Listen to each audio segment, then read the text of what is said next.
November 1st, 2011. Newark to Warsaw, 231 people on board. A Boeing 767 takes off, crosses the Atlantic, and when it finally reaches its destination, the pilots discover something no crew ever wants to hear. The wheels won't come down. No mechanical override, no backup system responding. No options left except one. Land a 180-ton aircraft on its belly, on concrete, at over 250 km/h, with 220 passengers sitting directly above the fuel tanks. So how did this happen? Was this a failure of the aircraft? A failure of the airline? A failure of the crew? Or was it something far more frustrating? Something that should have been caught, but wasn't? My name is Ryan Mitchell. I'm a retired airline captain, 23 years in the cockpit. And after going through the preliminary report, the final report released in 2017, and every technical detail in between, I'll tell you exactly where I land on this one. And I have to warn you, the answer might frustrate you more than the accident itself. Let's go through it properly. LOT Polish Airlines Flight 16. Scheduled international service.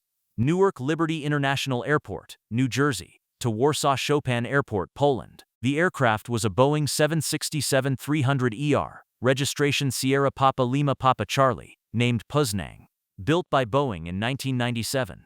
By November 2011, this aircraft had logged over 85,000 airframe hours across more than 8,000 takeoff and landing cycles. 14 years of service on one of the busiest transatlantic routes in LOT's network. The captain was Tadeusz Rona, 57 years old. Total flight time, nearly 16,000 hours. Over 13,300 of those hours on the Boeing 767. More than 12,400 as pilot in command. This was not a fresh captain still finding his feet. This was a man who had been flying the 767 for 20 years. He knew this aircraft intimately. The first officer was Jerzy Swark, 51 years old. Over 9,400 hours total, including nearly 2,000 on the 767. Together, these two pilots held a combined total exceeding 25,000 hours of flying experience, with over 15,000 of those hours specifically on the Boeing 767. The aircraft departed Newark at 04:19 UTC, with 220 passengers and 11 crew on board. Standard pre-departure and pre-flight checks were completed. The weather was not a factor. There was nothing in the maintenance records flagged as a concern. On paper, this was one of the most routine transatlantic departures you could ask for. And then, roughly 30 to 40 minutes after takeoff, while the aircraft was still climbing over the Atlantic, something went wrong. The engine indication and crew alerting system, the ECAS, flagged a problem. The center hydraulic system was losing pressure. Now, for non-aviators, here's a quick background on how this works, because understanding this is critical to understanding everything that followed. The Boeing 767 has 3 independent hydraulic systems: left, right, and center. They are color-coded: red for left, green for right, and blue for center. Each system powers different components of the aircraft. The left and right systems are primarily powered by engine-driven pumps. The center system is different. It runs on 2 electric motor-driven pumps and an air-driven demand pump. Now here's the important part. The center hydraulic system on a 767 is the largest of the 3, and it powers some very critical functions.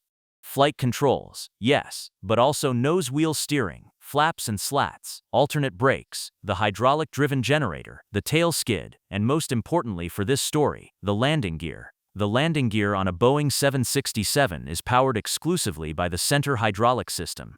There is no hydraulic redundancy for gear extension. If the center system fails, the hydraulic path to the landing gear is gone. Now, Boeing anticipated this. That's why the 767 has an alternate landing gear extension system.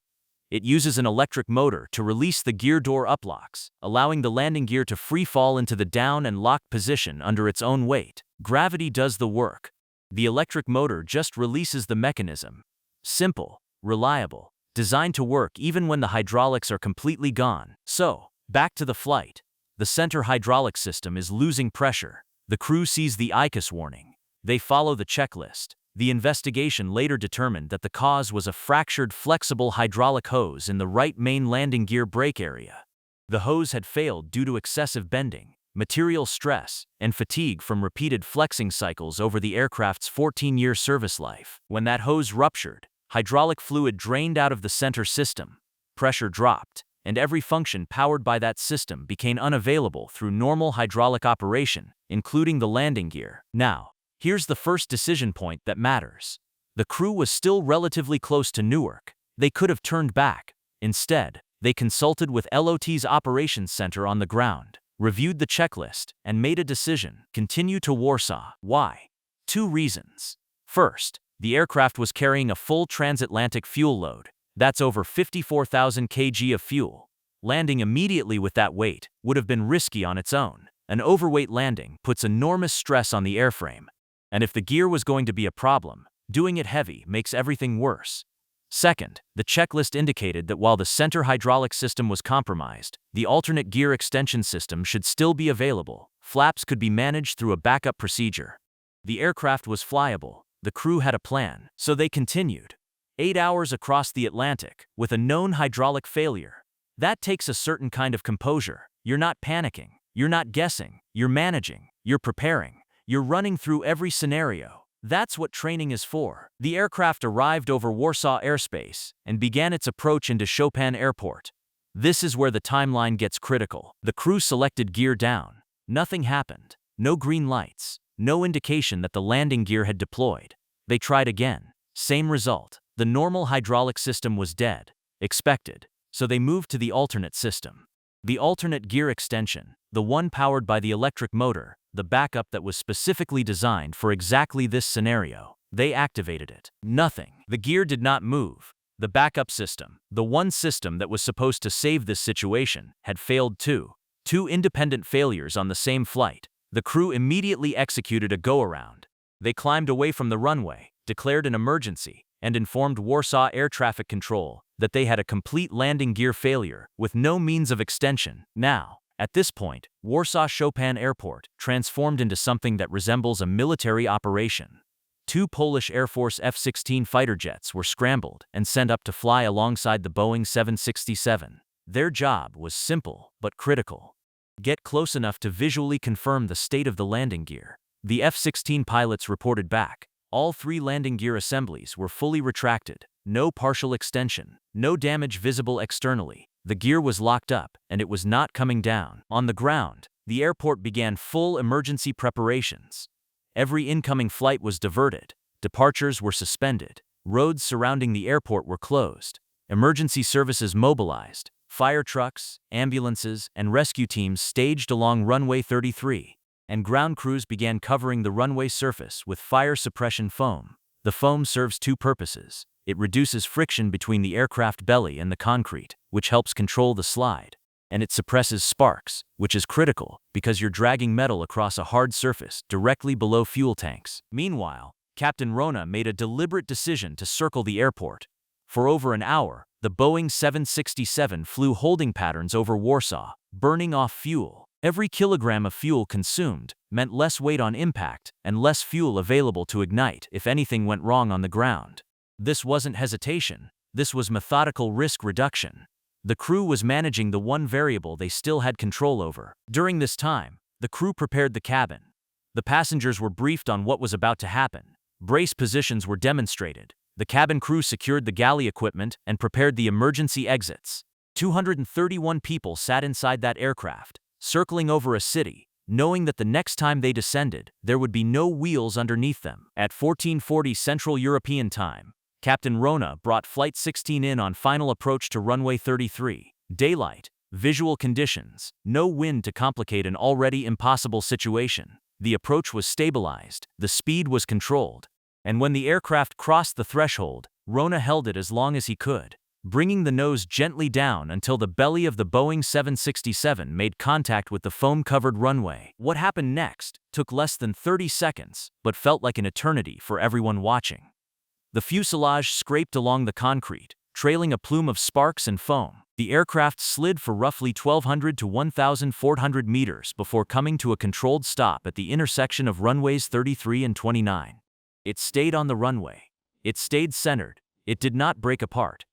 The right engine briefly caught fire as it ground against the surface, but fire crews were on scene almost immediately and had it contained in seconds. Then the evacuation began. All 231 occupants, passengers and crew, were evacuated from the aircraft within 90 seconds. Every exit was used except the right overwing door, which was avoided due to the engine fire on that side. 90 seconds, that is textbook. That meets or exceeds the certification standard for emergency evacuation. And the result? 0 fatalities, 0 serious injuries. 231 people walked away from a gear-up landing in a wide-body jet. Passengers later told reporters that the touchdown was so smooth, some of them initially thought the landing gear must have come down at the last second. One passenger described it as one of the smoothest landings he had ever experienced. Now, if this story ended here, it would be a straightforward tale of exceptional airmanship under pressure. And it is. But here's where it gets complicated, and honestly, where it gets frustrating. When Polish State Commission investigators entered the cockpit approximately 20 minutes after the evacuation, they began their standard post-accident inspection, and they found something that changed the entire narrative of this accident. On panel P6, a circuit breaker panel located on the vertical surface behind and to the right of the captain's seat, near floor level, investigators discovered that circuit breaker C829, labeled BAT-BS DIST, was in the popped or tripped position, open, disconnected. Now, for non-aviators, a circuit breaker is an automatic electrical safety device. If too much current flows through a circuit, the breaker pops out to protect the system from overload. It's the same principle as the breakers in your home fuse box. On a Boeing 767, there are thousands of them, covering virtually every electrical subsystem on the aircraft. This particular breaker, C829, protects the battery bus distribution circuit. And here's the critical connection. That battery bus distribution circuit supplies electrical power to the alternate landing gear extension motor. The very system that was supposed to deploy the landing gear when the hydraulics failed. The one backup the crew was counting on. C829 was open. The circuit was broken. The electric motor that drives the alternate gear extension had no power. That is why the alternate system did not respond. Not because the motor was broken, not because the gear mechanism was jammed. Because a single circuit breaker, sitting at floor level behind the captain's seat, had tripped at some undetermined point, and nobody knew about it. Here is the part that genuinely bothers me as a pilot. After the aircraft was lifted off the runway using airbags and harnesses, investigators connected ground power, pushed C829 back into the closed position, and activated the alternate gear extension system. The landing gear extended and locked perfectly. The system worked. It had been working all along. It just had no power. Now let me put that in perspective for you. This crew flew an 8-hour transatlantic flight with a known hydraulic failure. They managed the situation with composure and professionalism that the investigation itself described as exemplary. They prepared 231 people for a gear-up landing, coordinated with military jets, burned off fuel for over an hour, and landed a wide-body aircraft on its belly without a single serious injury. And the entire time, the solution was sitting behind the captain's chair. A circuit breaker the size of your thumb popped out less than half an inch, in a position where neither pilot could easily see it. So why wasn't it caught? This is where the investigation gets really interesting. The final report, released by the Polish State Commission on Aircraft Accidents Investigation in 2017, 6 years after the accident, identified 3 causes. First, the fracture of the flexible hydraulic hose in the center system, caused by kinking, material stress, and fatigue. Second, the C829 circuit breaker being open. Third, the flight crew's failure to detect the C829 breaker during the approach phase. Now, I need to be very careful here, because that third cause sounds like a clean pilot blame finding. And I want to explain why it's far more nuanced than that. C829 was located on panel P6-1. That panel sits on a vertical surface at floor level, to the right of the captain's seat, partially behind it. It is not in the normal scan area. It is not on the overhead panel where pilots routinely check breakers. It is not mentioned in the relevant emergency checklists for landing gear failure. The ECAS, the system that alerts the crew to malfunctions, does not report the state of C829. There is no cockpit indication, no light, no message, nothing that tells the crew this breaker has tripped. So what the final report is actually saying is that the crew could theoretically have found it if they had conducted a full visual scan of every circuit breaker panel in the cockpit during the emergency. But the checklist they were following did not direct them to check that specific breaker. The ECAS did not flag it, and the breaker was in a position where it could easily be missed by pilots focused on running emergency procedures. In fact, this is exactly what the investigation highlighted as a contributing factor. The lack of physical guards on the P61 panel made the breakers vulnerable to being inadvertently tripped, a flight bag bumping against it, a foot catching it during movement in the cockpit. The investigation could not determine exactly when or how C-829 was tripped. It simply noted that it was found open, and that its location made accidental disengagement possible and difficult to detect. Boeing, to their credit, had actually started installing protective guards on these circuit breaker panels on newer production aircraft. But SPLPC, built in 1997, did not have them. And there was a Boeing service bulletin recommending the installation of guards and recommending inspections for the hydraulic hose routing to prevent excessive bending. LOT had not incorporated either service bulletin. The investigation flagged this as a contributing factor. Now here's where I give you my honest read. And I want to be clear, this is my opinion as someone who has spent over 2 decades in cockpits. Was this a pilot error accident?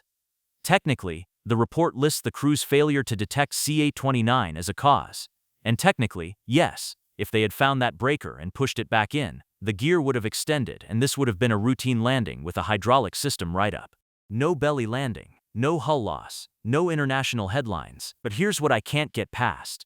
The system was designed in a way that made this failure almost inevitable. A circuit breaker in a low, hard-to-see position. No cockpit alert for its state. No checklist reference. No guard to prevent accidental tripping. A maintenance program that hadn't incorporated the manufacturer's own service bulletin to address exactly these vulnerabilities, and a ground operations center that didn't think to walk the crew through a full breaker scan during the over 1-hour holding pattern. When I look at this accident, I don't see a crew that failed. I see a crew that did everything they were trained to do, and everything the checklist told them to do. The problem is that the checklist didn't account for this specific compound failure. The system assumed either the hydraulics would work or the alternate system would work. It didn't have a robust procedure for what happens when both fail simultaneously for unrelated reasons. One was mechanical, the other was electrical. 2 completely independent failure paths that converged on the same outcome: no landing gear. So, pilot or hydraulics? My verdict is neither, and both. The hydraulic hose failure was a maintenance and design issue, a known vulnerability that Boeing had issued guidance on and LOT had not acted on. The circuit breaker was a design and ergonomics issue, a critical electrical pathway protected by a breaker in an inaccessible location with no cockpit indication and no physical guard against accidental tripping. And the crew? The crew performed one of the most controlled belly landings in modern commercial aviation history. 231 people, 0 injuries, 90-second evacuation, an aircraft that stayed on the runway, stayed intact, and did not become a fireball. Captain Rona was awarded the Officer's Cross of the Order of Polonia Restituta, one of Poland's highest civilian honors. The Polish president personally thanked the crew, and in Poland, a new saying was born. Rona means crow in Polish, so they started saying, fly like an eagle, land like a crow. But here's what I want you to take away from this. Beyond the heroism, beyond the landing, this accident exposed something that matters more than any individual event.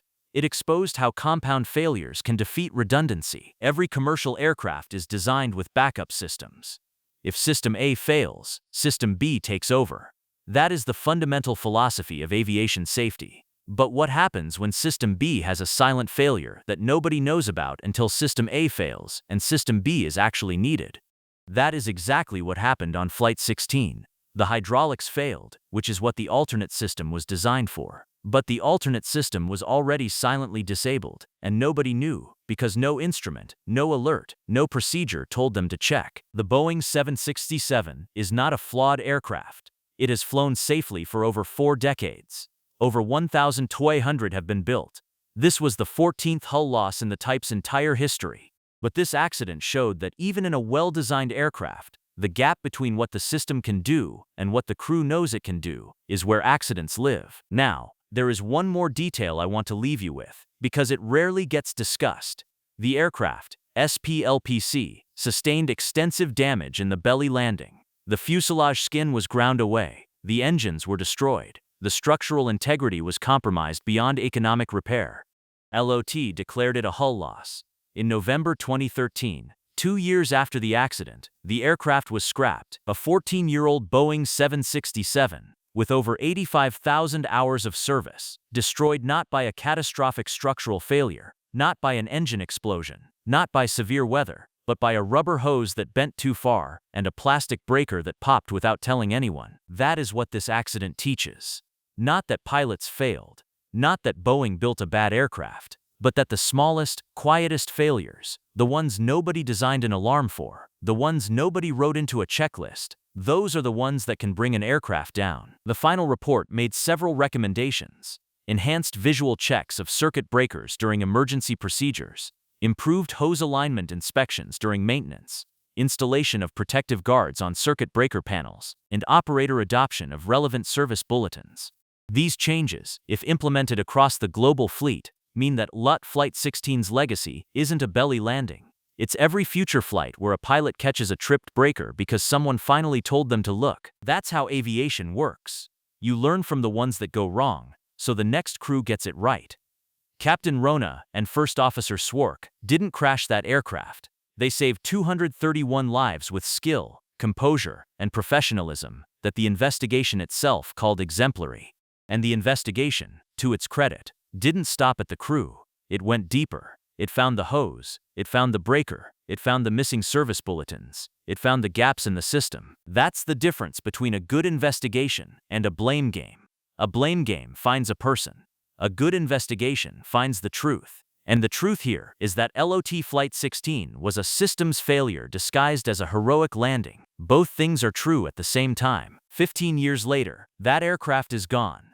But the lessons it left behind are still flying in every Boeing 767 that operates today. And if you ever board a 767 and the landing gear comes down smoothly and those green lights illuminate in the cockpit, part of the reason that works reliably is because of what happened in Warsaw on November 1, 2011. This is Ryan Mitchell. Take care of yourself.